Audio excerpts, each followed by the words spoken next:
ስንት ድንጋዮች ነው ያነሳው ዳዊት? 3 5 ሲባል ሰምታችሁ አታውቁም? መጀመሪያ 5 አነሳ። ከዛ ቀጥሎ 3 መረጠ።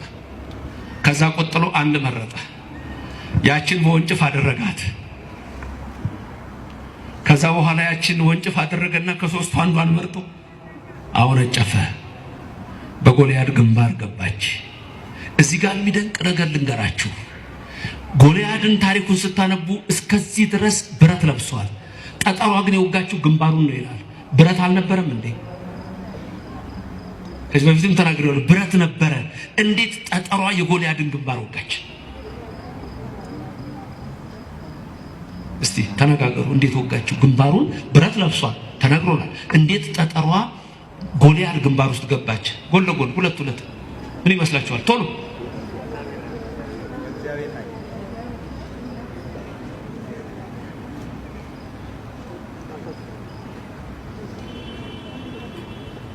ምን መልሶ አጭር ስለሆነ በቃችሁ። ምን አላችሁ? በእግዚአብሔር ኃይል ያላችሁ። ብረቱን አልፋ ገባች። ጥሩ ነገር ሁሉ በእግዚአብሔር ኃይል ነው። ችግር የለም። ዓለምን የሚያሸንፈው እግዚአብሔር እንደ እምነታችሁ ያድርግላችሁ።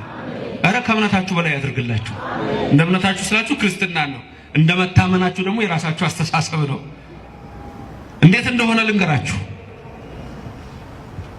ልበ አምላክ ዳዊት ሲሄድ በኃይለ እግዚአብሔር ብሎ ያችን ወንጭፍ ሲያወነጭፍ ከላይ ማን እንደመጣ ልንገራችሁ። ሊቀ መላእክት ቅዱስ ሚካኤል ነው። ስሙ የተመሰገነ ይሁን። ቅዱስ ሚካኤል መጥቶ ጎልያድ ሲያወነጭፍ መዝሙር 151 የምትባላለች እኛ ጋር የምትደገም ንዑስ አነ ማሃው የምትል ከቁጥሩ ከ150 ወጣ ለብቻው ያለች ናት። ንዑስ አነ ማሃው ወሬዛ በቤተ አቡየ እያለ ዳዊት የሚደግማት ናት። እሱ የተናገራት ናት። እኔ በግ ጠባቂ ነኝ፣ የኔን ነገር ግን ለእግዚአብሔር ማነገረው የሚለው ነው። ማን ነው ነገሩ? ለእግዚአብሔር። እኔ እንደሆነ በረኛ ነኝ፣ ማን የነገረው የኔን ነገር ለእግዚአብሔር የሚል ነው። ከዛ በኋላ ቀጥሎ የሚለው ነገር አለ። ፈነወ መልአኩ አዳነን ይላል። እግዚአብሔር መልአኩን ላከ ይላል። ሚካኤልን ነው። ወንጭፏን ሲያወነጭፍ ሚካኤል ወረደ። ጎልያድ ላይ ያለውን ቦርቦርቴውን ከፍ አደረገው። የጎልያድ ጠጠር ነው። የጎልያድ ግንባር በዳዊት ጠጠር የተመታችው የዛን ጊዜ ነው። ሚካኤል ከፍ ሲያደርግለት ቅዱስ ሚካኤል ይራዳችሁ። ክብርና ምስጋና ለእግዚአብሔር ይድረሰው። ዓለምን የሚያሸንፈው ምን አለ ሚካኤል ነው ብትሉኝ፣ ዓለምን የሚያሸንፈው አቤት፣ ዓለምን የሚያሸንፈው ሚካኤል ነው በሉ። ምን በሉ? ዓለምን የሚያሸንፈው ምን ነው? ያሸንፈው ዓለም ዲያብሎስ ነው ብለን የለም እንዴ? እምነታችሁ ነው ማለት እኮ እናንተ በሚካኤል አትታመኑም እንዴ? ጠባቂ መልአክ ብላችሁ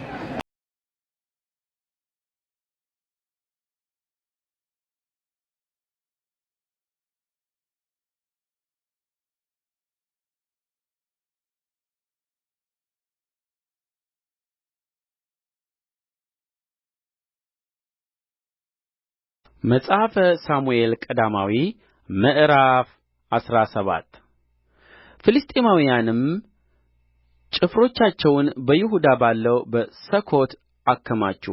በሰኮትና በዓዜቃ መካከል በኤፌስደሚም ሰፈሩ። ሳኦልና የእስራኤል ሰዎች ተከማቹ፣ በኤላ ሸለቆም ሰፈሩ። ከፍልስጥኤማውያንም ጋር ሊዋጉ ተሰለፉ።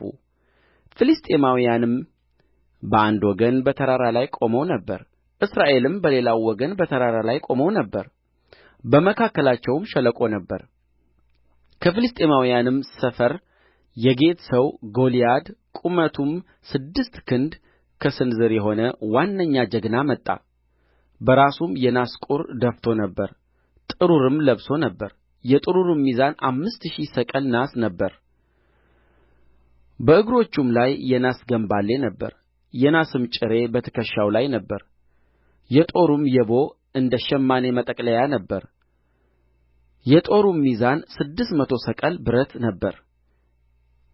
ጋሻ ጃግሬውም በፊቱ ይሄድ ነበር። እርሱም ቆሞ ወደ እስራኤል ጭፍሮች ጮኸ፣ ለሰልፍ ትሠሩ ዘንድ ለምን ወጣችሁ? እኔ ፍልስጥኤማዊ እናንተም የሳኦል ባሪያዎች አይደላችሁምን? ለእናንተ አንድ ሰው ምረጡ፣ ወደ እኔም ይውረድ።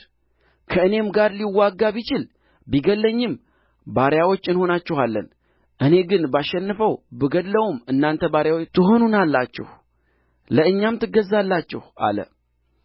ፍልስጥኤማዊውም ዛሬ የእስራኤልን ጭፍሮች ተገዳደርኋቸው፣ እንዋጋ ዘንድ አንድ ሰው ስጡኝ አለ።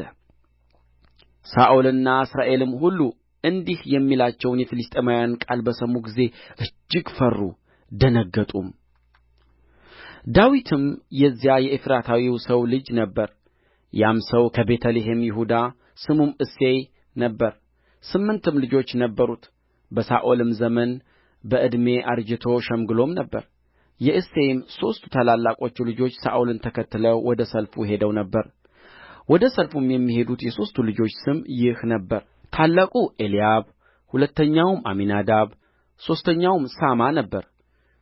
ዳዊት የሁሉ ታናሽ ነበረ። 3ቱም ታላላቆች ሳኦልን ተከትለው ነበር። ዳዊትም የአባቱን በጎች ለመጠበቅ ከሳኦል ዘንድ ወደ ቤተ ልሔም ይመላለስ ነበር። ፍልስጥኤማዊውም ጥዋትና ማታ ይቀርብ 40 ቀንም ይታይ ነበር። እሴይም ልጁን ዳዊትን እንዲህ አለው: ከዚህ ከተጠበሰው እሸት 1 የኢፍ መስፈሪያ፣ እነዚህንም 10 እንጀራዎች ለወንድሞችህ ውሰድ። ወደ ሰፈሩም ወደ ወንድሞችህ ፈጥነህ አድርሳቸው። ይህንም 10ሩን አይብ ወደ ሻለቃው ውሰደው። የወንድሞችህንም ደኅንነት ጠይቅ፣ ወሬአቸውንም አምጣልኝ። ሳኦልና እነርሱ የእስራኤልም ሰዎች ሁሉ ከፍልስጥኤማውያን ጋር እየተዋጉ በዔላ ሸለቆ ነበሩ። ዳዊትም ማልዶ ተነሣ፣ በጎቹንም ለጠባቂ ተወ። እሴይም ያዘዘውን ይዞ ሄደ። ጭፍራውም ተሰልፎ ሲወጣ ለሰልፍም ሲጮኽ በሰረገሎች ወደ ተከበበው ሰፈር መጣ። እስራኤልና ፍልስጥኤማውያን ፊት ለፊት ተሰላልፈው ነበር። ዳዊትም ዕቃውን በዕቃ ጠባቂው እጅ አኖረው፣ ወደ ሠራዊቱም ሮጠ፣ የወንድሞቹንም ደኅንነት ጠየቀ። እርሱም ሲነጋገራቸው እነሆ ጎልያድ የተባለው ያ ዋነኛ ጀግና ፍልስጥኤማዊው የጌት ሰው ከፍልስጥኤማውያን ጭፍራ መካከል ወጣ። የተናገረውንም ቃል ተናገረ፣ ዳዊትም ሰማ። የእስራኤልም ሰዎች ሁሉ ሰውዮውን ባዩ ጊዜ እጅግ ፈርተው ከእርሱ ሸሹ። የእስራኤልም ሰዎች ይህን የወጣውን ሰው አያችሁትን? በእውነት እስራኤልን ሊገዳደር ወጣ። የሚገድለውንም ሰው ንጉሥ እጅግ ባለጠጋ ያደርገዋል፣ ልጁንም ይድርለታል፣ የአባቱንም ቤተ ሰብ በእስራኤል ዘንድ ከግብር ነጻ ያወጣቸዋል አሉ። ዳዊትም በአጠገቡ ለቆሙት ሰዎች ይህን ፍልስጥኤማዊ ለሚገድል ከእስራኤልም ተገዳድሮት ለሚያርቅ ሰው ምን ይደረግለታል? የሕያውን አምላክ ጭፍሮች የሚገዳደር ይህ ያልተገረዘ ፍልስጥኤማዊ ማን ነው ብሎ ተናገራቸው። ሕዝቡም ለሚገድለው ሰው እንዲህ ይደረግለታል ብለው እንደ ቀድሞው መለሱለት። ታላቅ ወንድሙም ኤልያብ ከሰዎቹ ጋር ሲነጋገር ሰማ። የኤልያብም ቍጣ በዳዊት ላይ ነድዶ ለምን ወደዚህ ወረድህ? እነዚያንስ ጥቂቶች በጎች በምድረ በዳ ለማን ተውሃቸው? እኔ ኵራትህንና የልብህን ክፋት አውቃለሁና ሰልፉን ለማየት መጥተሃል አለው። ዳዊትም እኔ ምን አደረግሁ? ይህ ታላቅ ነገር አይደለምን? አለ። ዳዊትም ከእርሱ ወደ ሌላ ሰው ዘወር አለ፣ እንደዚህም ያለ ነገር ተናገረ። ሕዝቡም እንደ ቀድሞው ያለ ነገር መለሱለት። ዳዊትም የተናገረው ቃል ተሰማ፣ ለሳኦልም ነገሩት፣ ወደ እርሱም አስጠራው። ዳዊትም ሳኦልን ስለ እርሱ የማንም ልብ አይውደቅ፣ እኔ ባሪያህ ሄጄ ያንን ፍልስጥኤማዊ እዋጋዋለሁ አለው። ሳኦልም ዳዊትን አንተ ገና ብላቴና ነህና እርሱም ከብላቴንነቱ ጀምሮ ጦረኛ ነውና ይህን ፍልስጥኤማዊ ለመውጋት ትሄድ ዘንድ አትችልም አለው። ዳዊትም ሳኦልን አለው፣ እኔ ባሪያህ የአባቴን በጎች ስጠብቅ አንበሳና ድብ ይመጣ ነበር፣ ከመንጋውም ጠቦት ይወስድ ነበር። በኋላውም እከተለውና እመታው ነበር፣ ከአፉም አስጥለው ነበር። በተነሣብኝም ጊዜ ጕሮሮውን ይዤ እመታውና እገድለው ነበር። እኔ ባሪያህ አንበሳና ድብ መታሁ። ይህም ያልተገረዘ ፍልስጥኤማዊ የሕያውን አምላክ ጭፍሮች ተገዳድሮአልና ከእርሱ እንደ አንዱ ይሆናል። ዳዊትም ከአንበሳና ከድብ እጅ ያስጣለኝ እግዚአብሔር ከዚህ ፍልስጥኤማዊ እጅ ያስጥለኛል አለ። ሳኦልም ዳዊትን ሂድ፣ እግዚአብሔርም ከአንተ ጋር ይሆናል አለው። ሳኦልም ዳዊትን የገዛ ራሱን ልብስ አለበሰው፣ በራሱም ላይ የናስ ቁር ደፋለት፣ ጥሩርም አለበሰው። ዳዊትም ሰይፉን በልብሱ ላይ ታጠቀ፣ ገናም አልፈተነውምና መሄድ ሞከረ። ዳዊትም ሳኦልን አልፈተንሁትምና እንዲህ ብዬ መሄድ አልችልም አለው። ዳዊትም አወለቀ፣ በትሩንም በእጁ ወሰደ፣ ከወንዝም 5 ድቡልቡል ድንጋዮች መረጠ፣ በእረኛ ኮረጆውም በኪሱ ከተታቸው። ወንጭፍም በእጁ ነበረ። ወደ ፍልስጥኤማውያንም ቀረበ።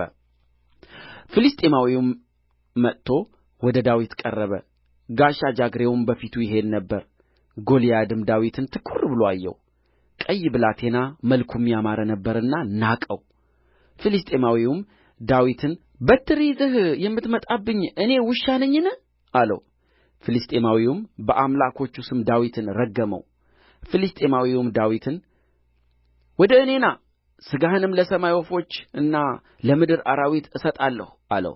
ዳዊትም ፍልስጥኤማዊውን አለው፣ አንተ ሰይፍና ጦር ጭሬም ይዘህ ትመጣብኛለህ፣ እኔ ግን በተገዳደርኸው በእስራኤል ጭፍሮች አምላክ ስም በሠራዊት ጌታ በእግዚአብሔር ስም እመጣብሃለሁ። እግዚአብሔር ዛሬ አንተን በእጄ አሳልፎ ይሰጣል፣ እመታህማለሁ፣ ራስህንም ከአንተ አነሣዋለሁ። የፍልስጥኤማውያንንም ሠራዊት ሬሶች ለሰማይ ወፎችና ለምድር አራዊት ዛሬ እሰጣለሁ። ይኸውም ምድር ሁሉ በእስራኤል ዘንድ አምላክ እንዳለ ታውቅ ዘንድ ይህም ጉባኤ ሁሉ እግዚአብሔር በሰይፍና በጦር የሚያድን እንዳይደለ ያውቅ ዘንድ ነው።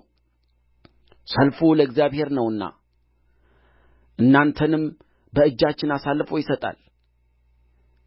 ፍልስጥኤማዊውም ተነሥቶ ዳዊትን ሊገናኘው በቀረበ ጊዜ ዳዊት ፍልስጥኤማዊውን ሊገናኘው ወደ ሰልፉ ሮጠ። ዳዊትም እጁን ወደ ኮረጆው አግብቶ አንድ ድንጋይ ወሰደ፣ ወነጨፈውም። ፍልስጥኤማዊውንም ግምባሩን መታ፣ ድንጋዩም በግምባሩ ተቀረቀረ፣ እርሱም በምድር ላይ በፊቱ ተደፋ። ዳዊትም ፍልስጥኤማዊውን በወንጭፍና በድንጋይ አሸነፈው፣ ፍልስጥኤማዊውንም መትቶ ገደለ። በዳዊትም እጅ ሰይፍ አልነበረም።